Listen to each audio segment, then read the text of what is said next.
I guess the reason I became a philosopher is because I was asking questions at a very early age. I remember in my Sunday school class keeping on asking why, and why, and being told, well, you're a Greek, not a Hebrew, and so, or something like that. And so I enjoyed it, and I found it to be fun.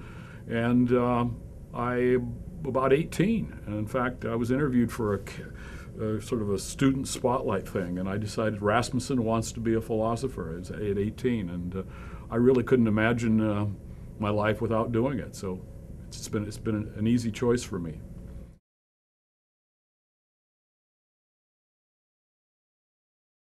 I went to the University of Iowa for my undergraduate degrees in philosophy and economics, and my doctorate was from Marquette University in Milwaukee.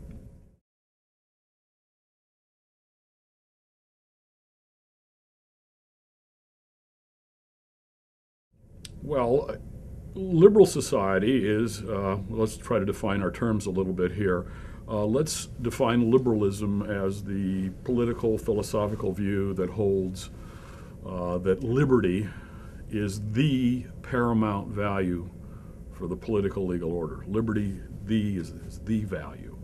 Now, there are a lot of folks that would say, well, liberty is a value, but it's one among many, and equality, justice, virtue, etc., etc. So if we understand a liberalism or a liberal society as one that holds liberty to be paramount, then we have to explain, well, why it is paramount over contending values. So that's, in a nutshell, I think, why we have to have a deeper answer to the question. Also, just to put it another way, political philosophy is a fairly middle range set of view, and it presupposes certain views about ethics, about human nature, about reality. So it also requires, even if it's not in a deductive way, it requires other philosophical insights to set a context in which it might be understood.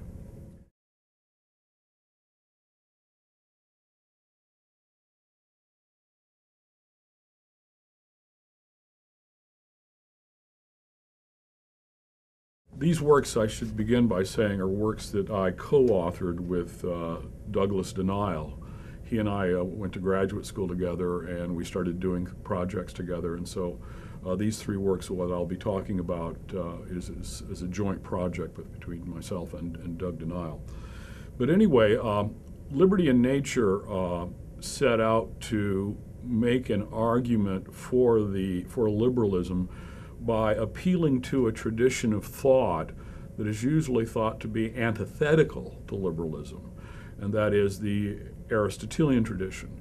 And what we did in that book was develop an account of ethics that's Aristotelian inspired. We're not trying to do scholarship about Aristotle, but it's inspired from Aristotle and that tradition.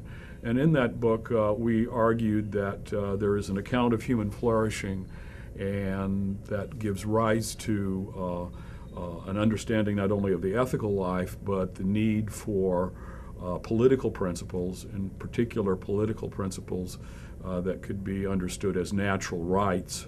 These natural rights could be described more or less as Lockean: life, liberty, property. These would be negative rights, the right not to be interfered with in one's choices and one's living and in one's use of one's property.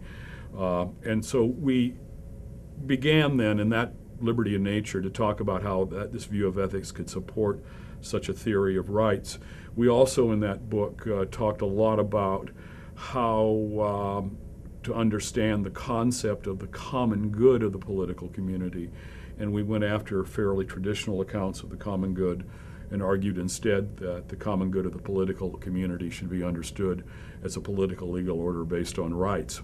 We also in that book spent some time asking ourselves whether the political legal order known as liberalism was really something that was possible. In other words, is it more than just philosophers' pipe dream? Is it something that could be realistically achieved? And we argued for answering that question affirmatively. Now, Liberty and Nature got us going. The next book, Liberalism Defended, came about as first as an essay, and then Charles Rowley at the Locke Institute published it as a monograph. It was a large essay. And we were in that work considering two contemporary thinkers that we thought were challenging the point of view that we had, and these two thinkers were John Gray and Alasdair MacIntyre. John Gray argued that the whole notion of human flourishing or perfectionism was an incoherent notion. And so the attempt to try to base anything on human fulfillment, self-actualization, living the life proper to a human being, those types of concepts really didn't stand up, he argued. And Alasdair MacIntyre argued that if one really wanted to endorse an Aristotelian type ethic or a virtue ethic or any ethic that's in that sort of view, then you really have to reject liberalism. MacIntyre was famous either Aristotle or Nietzsche, and he argued for Aristotle, and then he said either Aristotle or liberalism, and he argued for Aristotle. We, of course, in this essay, in this book, Liberalism Defended, responded that Gray's understanding of perfectionism was flawed because by and large it assumed that the good for human beings was a one-size-fits-all conception of the good, and we challenged that. And we also went after MacIntyre's understanding of the Aristotelian tradition and also his understanding of liberalism. And in making these arguments against Gray and against MacIntyre, both Denial and I realized that we had something more going on to say about liberalism and how to defend it. And this gave rise to our third book, which was Norms of Liberty.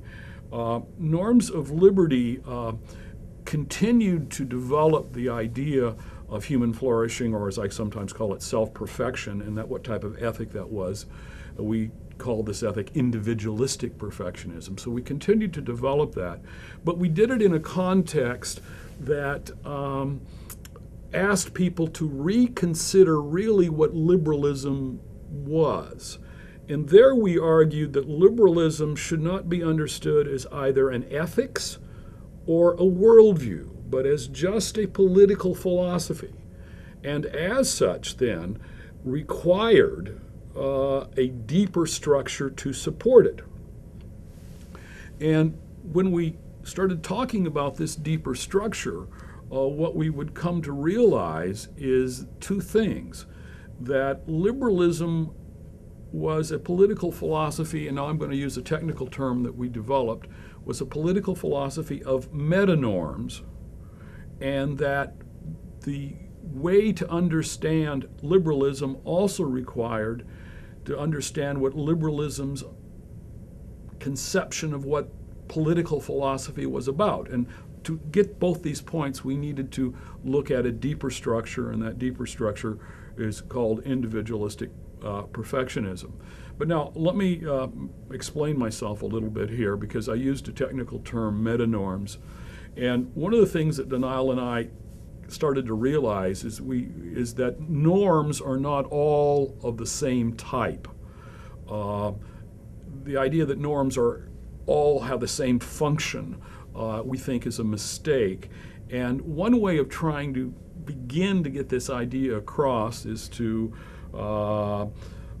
consider an analogy. And the analogy is baseball, something I like, and I think hopefully the audience here will know the analogy. If one's playing baseball and one strikes out, and then one returns to the bench, one is acting or playing the game according to the rules. And there are rules that constitute or determine what it is to play baseball. Also, though, if you're playing baseball and the situation is such that you need to do a certain thing to advance a runner, you bunt or you hit the ball to the right, and you execute it in this way, you follow the rules for playing baseball well. And one of the things that we started thinking about is that there are norms that tell us what ought to be regarding the general structure of things, and norms that tell us what to do in terms of living our lives. And one of the things we want to say then about this is that the liberal understanding, and now we specifically want to talk about here individual rights, life, liberty, property. The way to really understand the liberal approach to rights is to conceive of rights not as norms that people use to achieve a worthwhile life or to be virtuous or good or even just in the sense of the virtue of justice, but rather these are norms that have to do with what we need in order to have a certain type of society, a certain type of political legal order. And I'll explain that more in a minute. But the point we wanted to really emphasize was that we needed to rethink what we thought about rights, but even more, we needed to rethink what it was that political philosophy was about. And here, this is one of the key things about liberalism. Liberalism, if it's to be understood, is a political philosophy that rejects the idea that the political legal order exists to make men moral, or to use it in George Will's famous phrase, the idea of statecraft as soulcraft, be the soulcraft left-wing versions of it or right-wing versions of it. The liberal order rejects that kind of thing.